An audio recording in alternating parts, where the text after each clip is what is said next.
আগামী 5 বছরের মধ্যে সকল উপজেলার 50 বেডের হাসপাতাল বা 30 বেডের হাসপাতালকে আমরা একসাথে করব এবং ওখানে ল্যাব ফ্যাসিলিটি সহ অন্যান্য ফ্যাসিলিটি গড়ে তুলতে যাচ্ছি, যাতে এই যে আপনার কাছে 700 রোগী 2 দিনে আসলো, এই 700 আসার পরিমাণটা যাতে কমে যায়। কিন্তু এখানে তো আমরা ওই স্ট্রাকচারগুলো বিল্ড করতে পারবো গভর্নমেন্ট থেকে, কিন্তু সার্ভিসটা তো আপনাদেরকে এনশিওর করতে হবে।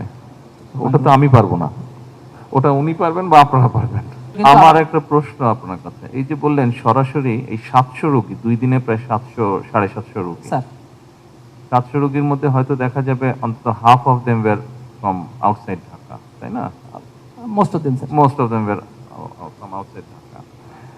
তো ওদেরকে এত দূর আসতে হচ্ছে কেন?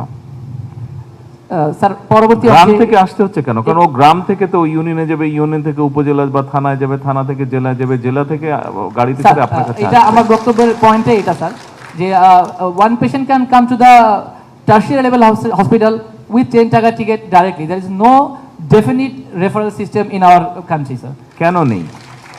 রেফারেল সিস্টেম তো আপনারাই গড়ে তুলবেন।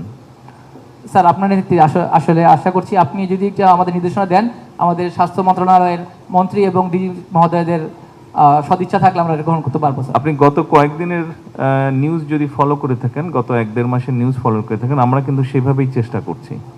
আমরা যেরকম উপজেলা হাসপাতাল যেটা আছে 50 বেডের আছে, এই হাসপাতালটাকে আমরা 100-তে নেওয়ার চেষ্টা করছি। আমরা যেটা প্ল্যান করছি আগামী 5 বছরের মধ্যে সকল উপজেলার 50 বেডের হাসপাতাল বা 30 বেডের হাসপাতালকে আমরা 100-তে করব এবং ওখানে ল্যাব ফ্যাসিলিটি সহ অন্যান্য ফ্যাসিলিটি গড়ে তুলতে যাচ্ছি, যাতে এই যে আপনার কাছে 700 রোগী 2 দিনে আসলো, এই 700 আসার পরিমাণটা যাতে কমে যায়।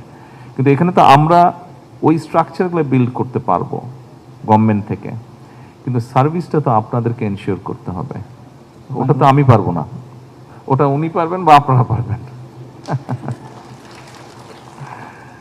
মানে প্রধানমন্ত্রী আসলে আমাদের উভয়কে, সরকার তো কাজ করবে, কিন্তু আপনারা যারা এখানে ফিজিশিয়ান আছেন আপনাদেরও সহযোগিতা লাগবে, আপনাদেরও সাহায্য লাগবে। আপনারা করছেন, তারপরে আমরা যদি একসাথে বসে আমরা যদি সিস্টেমটাকে সুন্দরভাবে গড়ে তুলতে পারি, তাহলে কিন্তু আপনিও আপনার কাজ করে শান্তি পাবেন, মানুষও সেবাটা ঠিকভাবে পাবে। আমাদের সবাইকে মিলেই ট্রাই করতে হবে।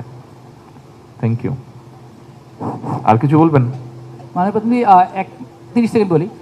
আসলে যদি আপনি যেটা বলেছেন যে স্ট্রাকচারাল দিক থেকে হয়, আমাদের স্বাস্থ্য ব্যবস্থা কিন্তু স্ট্রাকচারাল দিক থেকে ইউনিয়ন পর্যায়ের পরে বাড়ি পর্যন্ত আছে। কাগজে কলমে আমরা বাড়ি গিয়ে সেবা দিই, বাড়ি গিয়ে টিকা দিচ্ছি, বাড়ি গিয়ে বাস্তবে দিচ্ছেন না কেন? বাস্তবে দিচ্ছি স্যার। তাহলে 700 রোগী আসছে কেন? কিন্তু স্যার আমাদের ওই সরাসরি হাসপাতালগুলো যে সরকারি আমাদের জেলা পর্যায়ে বিশেষ করে হাসপাতালগুলো, সেই হাসপাতালগুলো আমাদের আরেকটু স্ট্রেন্থেনিং প্রয়োজন বলে মনে করি স্যার। অবশ্যই প্রয়োজন, অবশ্যই। Thank you. Thank you.